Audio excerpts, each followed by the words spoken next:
Hello అండి, నా పేరు సందీప్ అనాలిసిస్ 27 ఛానల్కి అందరికీ స్వాగతం. ఇప్పుడు మెయిన్ టాపిక్ వచ్చేసి తెలంగాణ ప్రభుత్వం అనేది రేషన్ కార్డ్స్ అనేది అప్రూవల్ అనేది చేస్తున్నారండి. దాంట్లో కొన్ని ప్రాబ్లమ్స్ అనేది వస్తున్నాయండి. దాని గురించి మనం మాట్లాడుకోబోతున్నాము. అలాగే అండి, ఒక చిన్న రిక్వెస్ట్ ఏంటంటే నా ఛానల్ని సబ్స్క్రైబ్ చేసుకొని బెల్ ఐకాన్ యాక్టివేట్ చేసుకోండి. మీకు నేను వీడియో పెట్టంగా అనేది నోటిఫికేషన్ అనేది వస్తుంది. టాపిక్లో చాలా మంది ఏంటంటే కొన్ని మిస్టేక్స్ అనేవి జరుగుతున్నాయండి. ఇప్పుడు తెలంగాణ ప్రభుత్వం కొత్త రేషన్ కార్డ్స్ ఇచ్చే టైంలో కొంతమందిని అప్రూవల్స్ అనేవి చేయట్లేదు. ఎందుకంటే చాలా మంది ఇంతకు ముందు వాళ్ళ ఫ్యామిలీ రేషన్ కార్డులో వాళ్ళ పేరు ఉంటుంది. అలాగే ఇప్పుడు మళ్ళీ కొత్త రేషన్ కార్డ్కి అనేది అప్లై చేసుకుంటున్నారండి. దానివల్ల ఏం చేస్తున్నారంటే కొంతమంది అర్హులు ఉన్నా కానీ తెలంగాణ ప్రభుత్వం అనేది కొత్త రేషన్ కార్డ్ అనేది ఇవ్వట్లేదు. దానివల్ల వాళ్ళకి రేషన్ కార్డ్ అనేది అప్రూవల్ అవ్వట్లేదు. ఇప్పుడు చాలా మంది వేరే రేషన్ కార్డులో వాళ్ళ పేరు అనేది ఉండడం వల్ల వీళ్ళకి కొత్త రేషన్ కార్డ్ అప్లై చేసుకున్నా కానీ అప్రూవల్స్ అనేది రావట్లేదు. ఫస్ట్ వీళ్ళందరూ ఏం చేయాలి అంటే బేసికల్గా మెయిన్గా వాళ్ళ నేమ్ అనేది డిలీట్ చేయించుకోవాలండి. ఏదైతే పాత రేషన్ కార్డులో వాళ్ళ నేమ్ ఉంటుంది కదా, వాళ్ళు డిలీట్ చేయించుకొని ఇప్పుడు ఎవరైతే మీరు కొత్తగా అప్లై చేసుకుంటున్నారో మీ ఫ్యామిలీ కోసం అనేది దాంట్లో వచ్చేసి మరొకసారి మీరు ఏదైనా ఎంఆర్ఓ ఆఫీస్కి వెళ్ళి అక్కడ డిలీట్ చేయించుకొని మీరు ఒకసారి మండల ఆఫీస్కి వెళ్ళి మీరు ఇట్లా ఆ లెటర్ అనేది వాళ్ళకి ఇస్తే వాళ్ళు మరొకసారి వెరిఫై చేసి మీకు కొత్త రేషన్ కార్డ్ అనేది అప్రూవల్ చేసే అవకాశం అనేది ఉందండి.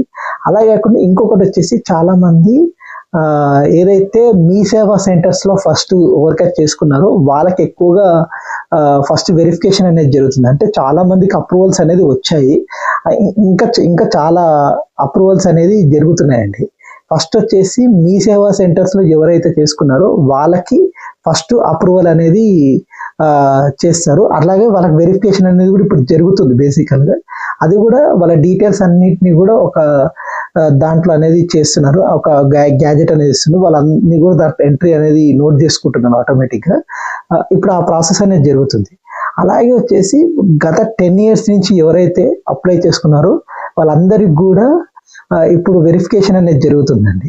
ఆ వెరిఫికేషన్లో ఒకవేళ వాళ్ళు ఫోన్ చేస్తారు, ఒకవేళ వెరిఫికేషన్ అప్పుడు మన అవైలబిలిటీగా ఉండి మనం దాని గురించి పూర్తిగా కూడా ఆ విషయాలు అనేది కూడా మనం అన్ని కూడా వాళ్ళకి చెప్తే వాళ్ళన్నీ కూడా రాసుకొని పోయి ఒకవేళ మీకు ఎలిజిబిలిటీ అయితే మీకు ఆ రేషన్ కార్డ్ అనేది అప్పటికప్పుడు అనేది అప్రూవ్ చేసే అవకాశం ఉంది. అది కూడా చాలా మంది ఏం చేస్తుందంటే వీళ్ళు వీళ్ళు నెంబర్ ఇచ్చే టైంలో కొంతమంది ఏంటంటే వేరే నెంబర్స్ అనేది ఇస్తున్నారు. దానివల్ల కూడా కొన్ని ప్రాబ్లమ్స్ అనేవి వస్తున్నాయని అధికారులు అనేది చెప్తున్నారు.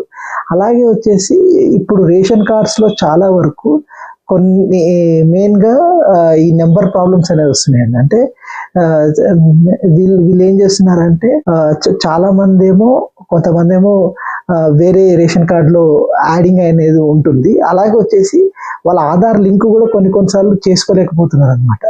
ఇప్పుడు కొన్ని దాంట్లో వచ్చేసి ప్రజాపాలనలో ఇప్పుడు కొంతమంది పెట్టుకున్నారు అనమాట రేషన్ కార్డ్స్ అనేది. దాన్ని కూడా ఇప్పుడు అప్రూవల్ అనేది ఇప్పుడు ఏం చెప్పట్లేరు అనమాట. అంటే కొంతమంది మాకు అది కూడా ఒక ప్రాబ్లం అండి, రేషన్ కార్డ్స్ రాకపోవడానికి. మెయిన్గా ఇప్పుడు వచ్చేసి మీ సేవా సెంటర్స్లో ఎవరైతే చేస్తున్నారో వాళ్ళకి మాత్రమే ఇప్పుడు ఏదైతే వెరిఫికేషన్ అనేది జరుగుతుంది. ఏదైతే ప్రజాపాలనలో కానీ మీరు ఎంఆర్ఓ ఆఫీస్లో కానీ ఒక నోటిఫికేషన్ ఇచ్చి ఉంటే దాన్ని ఇప్పటికి తెలంగాణ ప్రభుత్వం అనేది ఏం చెప్పలేదన్నమాట. దాని గురించి ఏం వివరాలు అనేది చెప్పట్లేరు.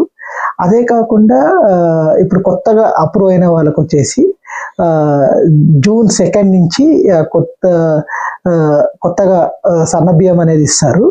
అదే కాకుండా ఇప్పుడు ఏదైనా మిస్టేక్స్ ఉన్నా కానీ ఆటోమేటిక్గా మీరు ఎంఆర్ఓ ఆఫీస్కి కానీ వెళ్ళేసి దాంట్లో అప్లికేషన్ అనేది రాసిస్తే మీకు వాళ్ళు సాల్వ్ చేసేస్తారు. ఫస్ట్ మెయిన్గా ఇప్పుడు ఎవరైనా వేరే దాంట్లో నేమ్ అనేది ఉంటే వాళ్ళు ఎంబడే డిలీట్ చేసేసుకొని అప్పుడు అప్లై చేసుకుంటే మీకు రేషన్ కార్డ్ వచ్చే అవకాశం అనేది ఉంది.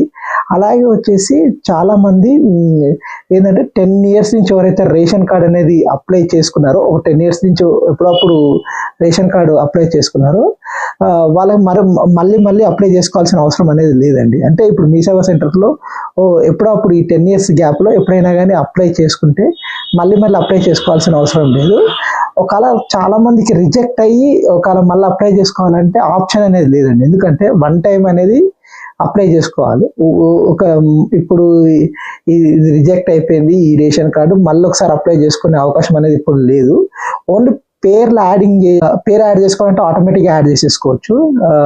దాంట్లో మీరు ఏంది ఆధార్ కార్డ్ అవన్నీ కూడా ఉంటే వాళ్ళు ఆల్రెడీ మనం మీ సేవా సెంటర్స్లో మెయిన్గా అప్లికేషన్ అనేది పెట్టేసుకొని ఉంటే ఆటోమేటిక్గా అది యాడ్ చేసేస్తారు. మీరు కరెక్ట్ ఉందా లేదా అనేది అన్ని కూడా చూసేసి వాళ్ళ డీటెయిల్స్ అన్ని కూడా మీకు ఆటోమేటిక్ యాడింగ్ ఉంటుంది. మెయిన్గా వచ్చేసి మీరు కొత్తగా అంటే మీకు ఏదైతే మీకు కొత్తగా మీ ఫ్యామిలీ కోసం తీసుకోవాలనుకుంటే దానికి మాత్రం కంపల్సరీ వేరే రేషన్ కార్డులో మాత్రం డిలీట్ చేసుకోవాలండి. డిలీట్ చేసుకున్న తర్వాత అప్లై చేసుకుంటే మీకు ఎలిజిబిలిటీ ఉంటే మీకు ఆ రేషన్ కార్డ్ అనేది ఇస్తారు.